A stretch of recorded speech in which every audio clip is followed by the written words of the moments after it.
So I figured if I came here, I would be eaten by mosquitoes, and so far that's true.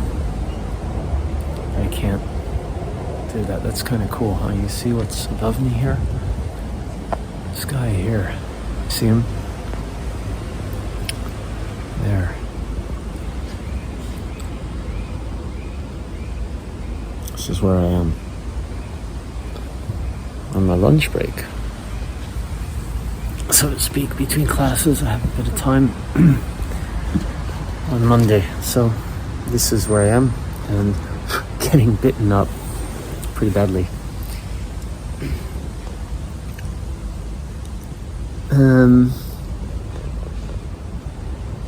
I mean, I could just sit here and almost meditate, you know.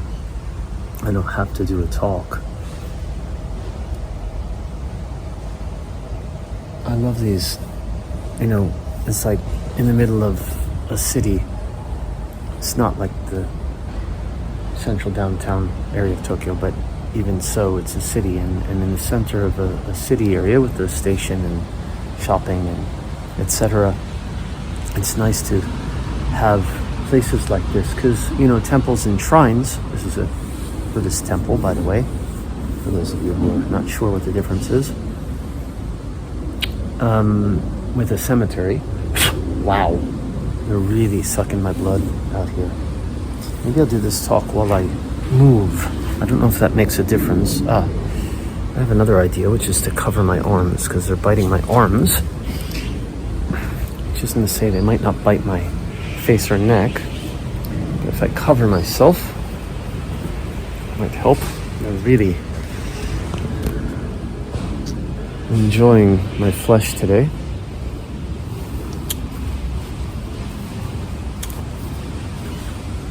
So, it might be a little hot with this, but affords me a bit of protection. Man, really, mosquitoes everywhere here. I'm gonna move. This is really bad. It's worse than I expected even. And I'm itchy already. So, what is this talk about? Check it out. Look, it's kind of cool.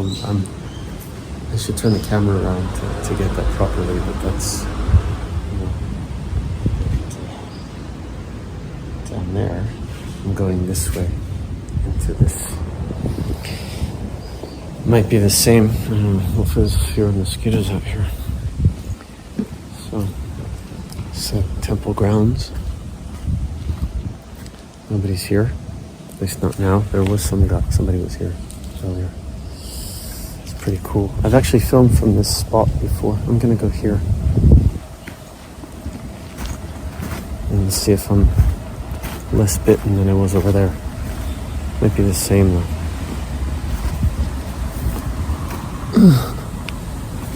Yeah. This is what I love about Japan. You know, temples like this in the middle of the city. That's itchy. Wow. So I had class this morning. Stephen Milhauser talking about the theater of shadows from his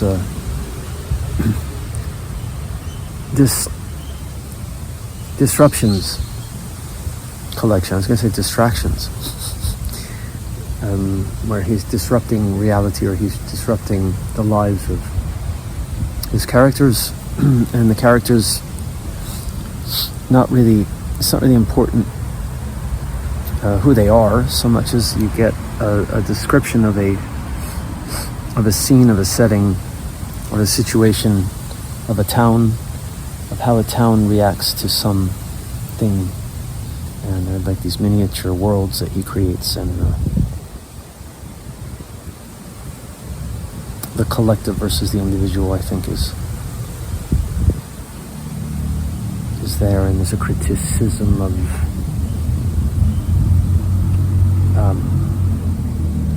commercialism,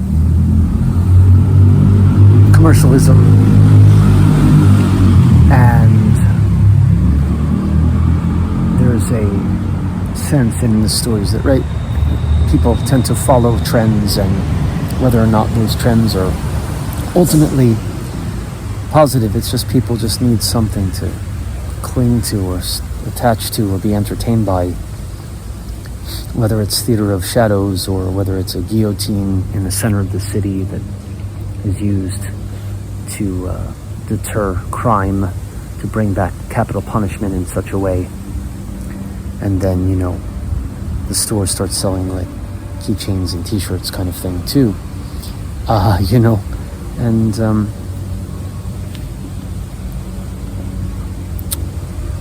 I like Stephen Millhauser a lot. I teach him every year, once a year. And now I'm doing this Disruptions collection. I had done a collection called We Others for many years, and then it went out of print. So I started using the newer one, which we're doing now. It came out last year. It's like pretty cool here, and I'm not getting bitten this badly. I think that spot was just, there was a water, you know, like a stone piece filled with water, and I think maybe that's why the insects were around there. It's better here. So, yeah, I mean, this isn't so bad, huh? I complain sometimes. This isn't so bad. If every day were this, it's not. But you know, every day I'm at a different university, and I have a different schedule. And like tomorrow I couldn't come here, and Wednesday I'll be in a totally different part of, I'll be outside of Tokyo even. And it's really tiring and long day. Trapped inside a building with not few windows. There are windows, but there's like not much light, and you can't really, there's no good airflow, and fluorescent lights that you can't even turn them off like row by row. You just have to keep them all on all the time, and huge media cabinet right in front of me that's buzzing and making noise, and it's hot and it sucks. So, but today is not that. This university I quite enjoy, and I teach my Bowie class today actually after this break. So Mondays are actually, you know, there's that song, I Don't Like Mondays, and there's TGIF, right? But for me, Monday's not a bad day. Actually, it's one of my better days. This semester, the way that this semester goes, it's not a bad day for me for teaching. I have this break in between. A bit more time today than I do tomorrow for break. And some days I have like no break at all. And I can't even eat until before or after. So today I just ate lunch.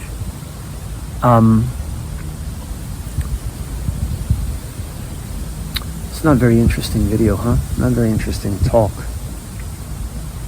But you know, the question then arises, which is like,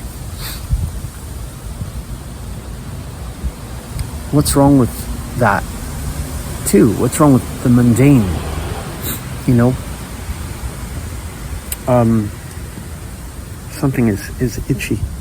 I didn't have time to even do anything with my hair or my look this morning because I rushed out, because I woke up late and I had to run out to get the trains with the transfer.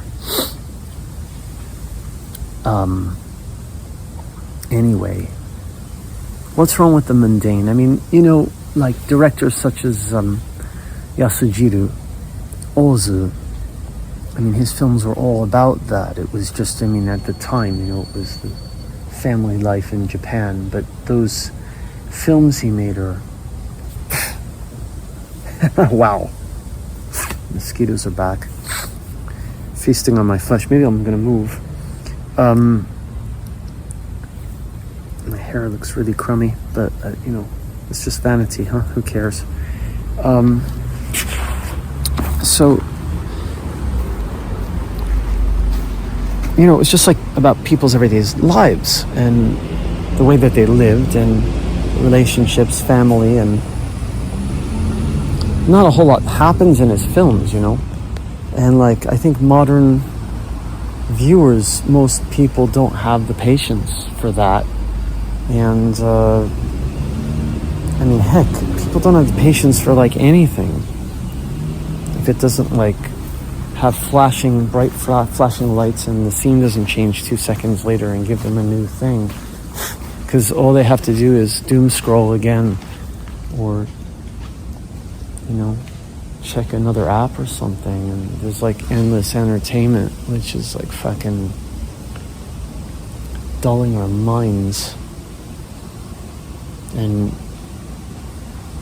separating us from precisely this, like, I don't mean temple, but I mean nature and reality of like what's outside of your phone. Actually, that was part of the discussion in class today, was that I said that, I thought maybe students couldn't relate to Theater of Shadows, that a whole town would become obsessed with a theatrical, performance, which has imagination involved, and even though Milhauser is kind of not saying this, but like, it takes over the town, that they paint everything black, and then they're sexually aroused by this, because like it's like the darkness of people is coming out, right? Metaphorically, they're letting the darkness out. Everything is light before, and now the darkness comes out, plus minus. But I said, it's like there's no, even that, it's like there's no reaction, much from students, because they just can't relate to this, because I said, how many people go to live shows? Maybe few students raise their hands, like less than a fourth of the class. And how many go to sports events? And maybe 2 or 3, and that's it. And like many students didn't raise their hand at all. They don't go to events, they don't go to live shows or anything.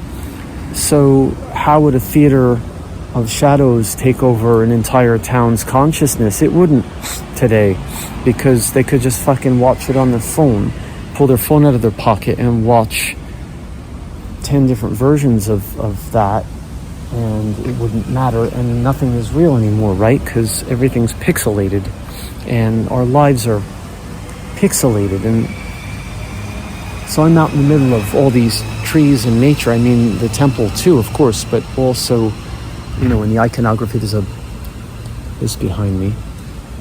I think is it an Amida, maybe? Buddha, it's a Bosatsu, a Bodhisattva, maybe? Kanzeon. Yeah, it's Kannon. Kanzeon. Guanyin in Chinese. There. But what I'm saying is, like, this is reality. I mean, I think. Feels real. I'm outside, the wind in my face, and the mosquitoes biting me, and so forth. But you're watching it on your pixelated screen, and so your reality is not the same as this one, right? And you're experiencing this vicariously. You're not here. And of course, if I go home and watch this on playback later, I'm also experiencing it vicariously and not here. This is the moment right now, which will be over in the next moment, and so on. And this is Buddhist teaching, actually, right? The moment, and no past, no future, no this, no that. The Heart Sutra of Zen Buddhism. Form is emptiness, emptiness is form, and don't make distinctions. Empty and full, they both exist simultaneously, and neither exists. Either, in a sense. Well, maybe that's not exactly the way to explain it or describe it, but anyway, without getting into the philosophy of emptiness and fullness and yin and yang, which is from Chinese way of expressing it, right? Empty, full, light, dark. Pairs of opposites. Us, them, my country, your country, etc. All the things that make us fight and separate and dehumanize and creating all the problems. the ego too. Anyway, so getting back to the pixelated reality, that's not reality. And students, I think, have a hard time imagining that a theater of whatever could turn a whole town upside down and make them change their ways, because it's not on a screen. They can just turn on their phone or turn it off and go to the next, and doom scroll to the next.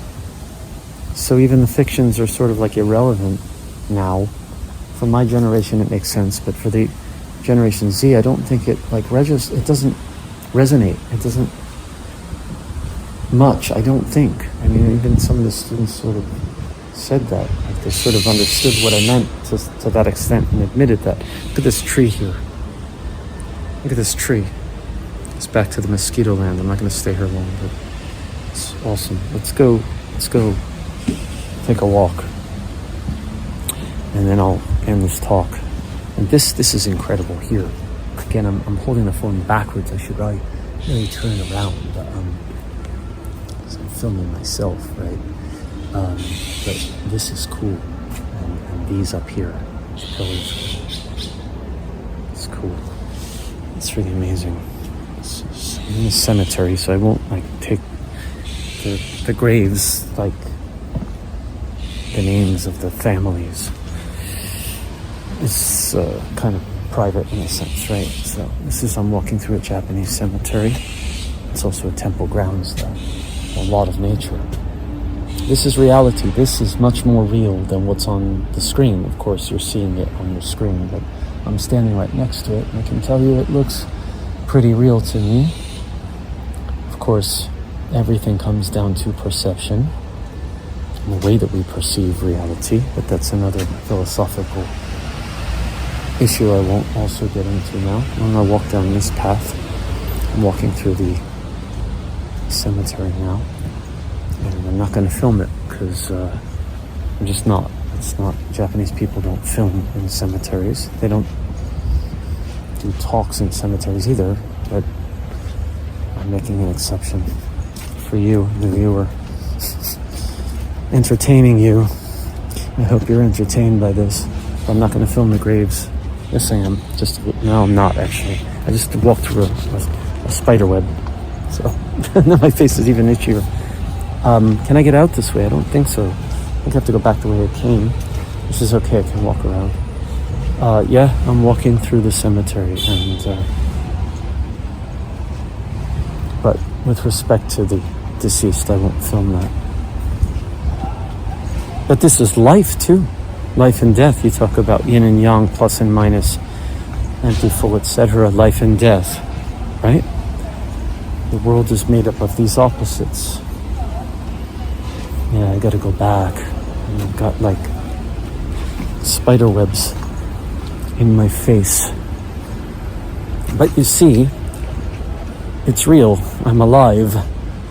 And I'm hot too. It's hot today. And I'm itchy. So now I can go, right? I can go with the rest of my break. I can go spend indoors, right? I can go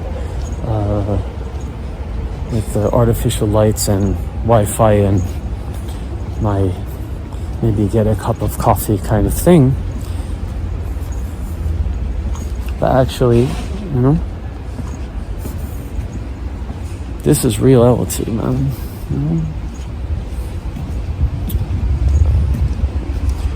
Alright, thanks for joining me. I'm gonna head back out of here.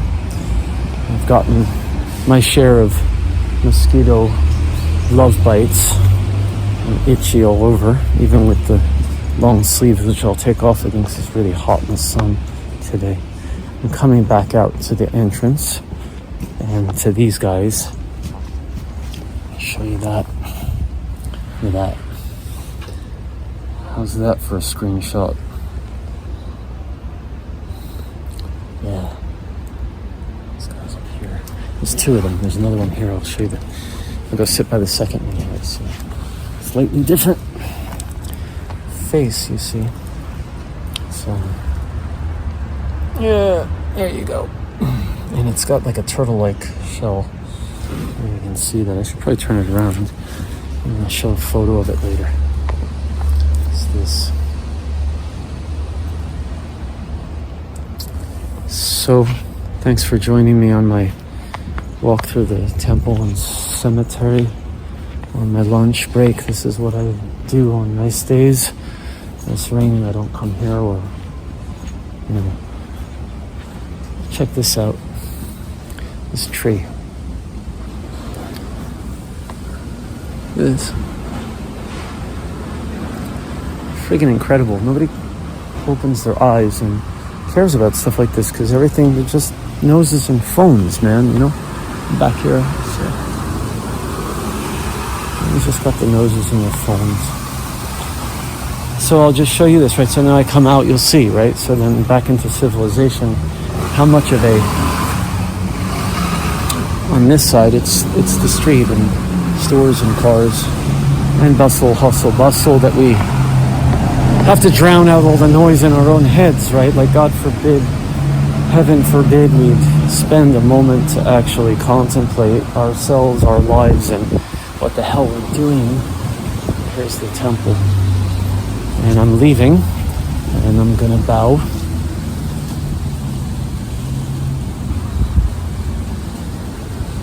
Out of respect. What an incredible view. Trees and stuff. And I'm gonna go and be a modern day consumer before I go back to class and talk about Bowie and dystopia. And here, it's where I just came from. You can kind of see what it looks like. There's a fence going all along it. Okay? And that's my talk. Thanks for joining. Have a great one. Marc Lowe signing off. Thanks.